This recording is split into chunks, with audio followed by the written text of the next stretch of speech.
All right, folks, let's dive into the latest episode of As the World Burns, the show where democracy is on fire, billionaires are fanning the flames, and we're all just trying to roast marshmallows before the whole thing collapses.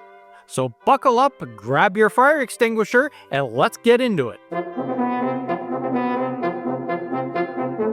In this week's episode, we have Trump, Musk, and Putin, the unholy Trinity. We've got election meddling, dictators grooming puppets, and a billionaire cosplaying as a tech genius while helping destroy democracy. But wait, there's more. Because just when you thought that Canada was safe, we've got Pierre Poilievre doing his best Trump impersonation right here at home.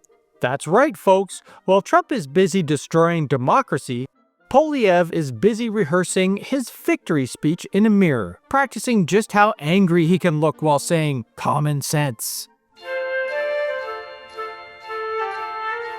But here's the good news.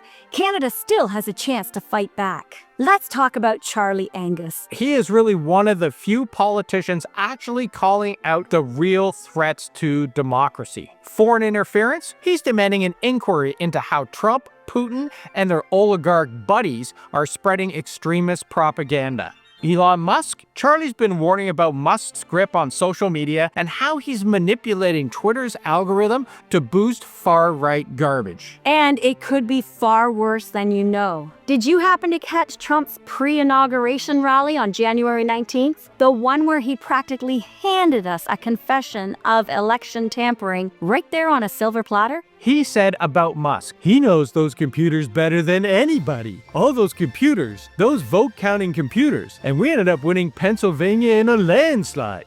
You know, it's almost like Republicans have been playing the long game here. For 4 years, they've been crying stolen election without any evidence. They've primed their base to believe that if they lose, it must be due to fraud. If they actually did rig one, well, the Democrats, they're stuck.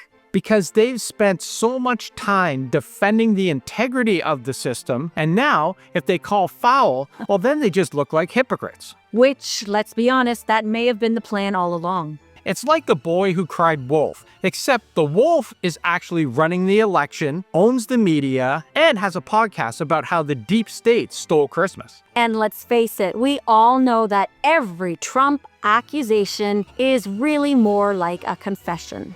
Whenever he accuses someone of something, it's basically him saying, I totally do that, but you can't prove it. So Trump has his lengthy and productive phone call with Putin, and suddenly he's announcing peace talks to end the war in Ukraine. You just know he saw Trump back in his New York party days and thought, ooh, that guy? The loud, insecure one throwing money around like confetti? Yeah, I could work with that. Any deal Trump makes is like him just playing fetch for his master. Trusting Trump to negotiate a fair deal between Russia and Ukraine is like trusting a fox to guard the henhouse. And Europe, they're not having it. The EU is warning against any dirty deal on Ukraine, emphasizing that both Europe and Ukraine need to be involved from the start. Because, you know, it's their continent and their conflict. And on top of all that, now Trump is calling for Putin and Russia to be put back into the G7. He said, oh, they should never have been kicked out. If you're talking about Russia, then they should be at the table. You've got to wonder, when did Trump finally realize that Putin wasn't his buddy, but his boss? Was it before or after the world started watching? Trump's strategy is straight out of an authoritarian playbook. If something goes wrong, blame a group of people, call for loyalty, and say the country is under attack.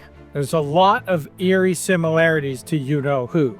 One, they both blame foreigners and minorities for everything. They both call the press the enemy of the people. They both demonize political opponents as traitors. And they push nationalism to the extreme. They also claim that elections are rigged before they even happen. Where have I heard all of that before? This isn't a political movement, it's a cult of personality, one that looks awfully familiar.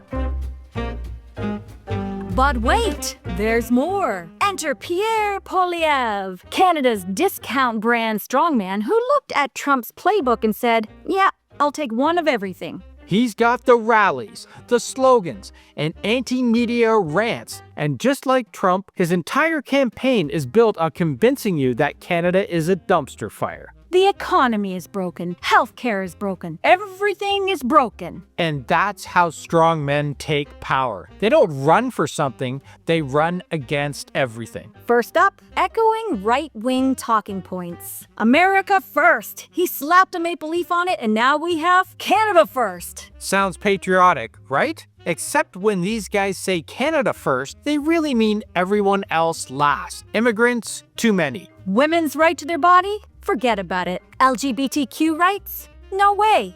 Climate change? Who cares? And here's where it gets really familiar. The rallies. It is straight out of the Trump and 1930s Germany guide of how to cultivate a loyal fan base. Hold rallies instead of engaging in real debates. Frame yourself as the only one who can save the country. And, most importantly, blame everything on the current leader. He's out there calling journalists government-funded mouthpieces. He's demonizing experts, and he's blaming literally everything on Trudeau. Wildfires? Trudeau. Inflation? Trudeau. That time he stubbed his toe really hard? Trudeau. This is classic strongman politics. Just like Trump, Poilievre isn't selling solutions, he's selling rage. And sadly, it works, because the more people are angry, the less they think critically. And the more they feel like the system is broken, the more they rally behind the guy who promises to burn it all down. And that's the danger, because once you hand power to someone that thrives on chaos, well, good luck getting democracy back. Dave, if Canada somehow got taken over by Trump, I'd puke. Can you imagine him as our leader? This is the same guy who inherited $400 million and ran businesses into the ground while still somehow convincing millions that he's a genius. And before anyone says, oh, but Trump is a businessman, he knows what he's doing. No, he does not. If Trump's such a business genius, why does every venture he touches turn into a financial crime scene? This man has failed casinos, steaks, airlines, vodka, social media, even water. You ever heard of Trump Ice? He literally failed at selling bottled water. And don't forget Trump University, the only school where the tuition came with a free lawsuit. Trump Panama? Evicted. That's right, the hotel staff literally had to lock out Trump's people. And what did he do? He sued them. And lost. So, what is Trump's business plan, Dave? Step 1, slap your name on stuff. Step 2, lose money. Step 3, blame someone else. That's right, we'll listen to the guy who crashed nearly every real estate deal he ever made, even after getting $400 million to start his business from daddy. At this point, if you had the choice between investing in a Trump business or setting your money on fire, the fire at least gives you warmth. So Trump and Musk have rigged the system, Putin's sitting back like a Bond villain, and democracy is currently held together with duct tape and maple syrup. Canada may be polite, but we have a lot of things that the US needs. Oh, you like electricity, America? We power states like New York and Michigan, and maybe we should remind them what life looks like without hydro. The American West Coast is supplied a lot of water from our reservoir. We could keep sending it, or we could just turn off that big tap that Trump keeps referencing. And since Trump is already tearing up every agreement under the sun, well, we can do it too. Ah, yes, the oil, the lifeblood of America's gas-guzzling, ego-driven economy. And who keeps that crude flowing? That's right, Canada. We send up to 500,000 barrels a day. Except, of course, Danielle Smith is basically Trump's Alberta franchise, so she'll probably hand-deliver it to him in a cowboy hat and call it Freedom Fuel. I can see the bumper stickers and flags now. And don't forget the potash. America's farmers can't survive without potash for their fertilizer. No more uranium for US nuclear power plants. Oops, sorry America, looks like you'll have to start mining your own uranium. Tariffs on key exports like lumber, minerals, aluminum. You think housing prices are expensive now? Wait until Canada decides to price gouge you for sport. We can also do the ultimate troll move by exposing Trump. He hates being embarrassed, right? Oh yeah, and Canadians are great at exposing nonsense. We don't even need spies. We just make sure Trump's greatest hits keep going viral.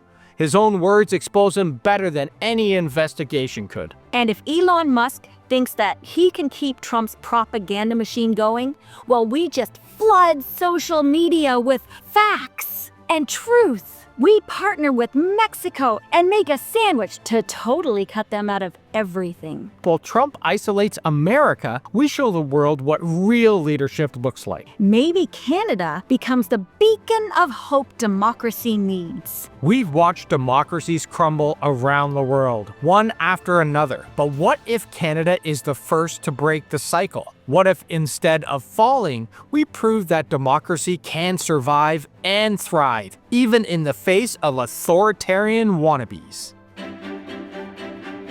So Trump can wave his tiny fists all he wants, but Canada has power, and it's time that we start using it. And if Trump wants to mess with us, we'll remind him exactly who his strongest and most passive-aggressively powerful neighbor really is. Because sorry, Trump, Canada is not playing your game.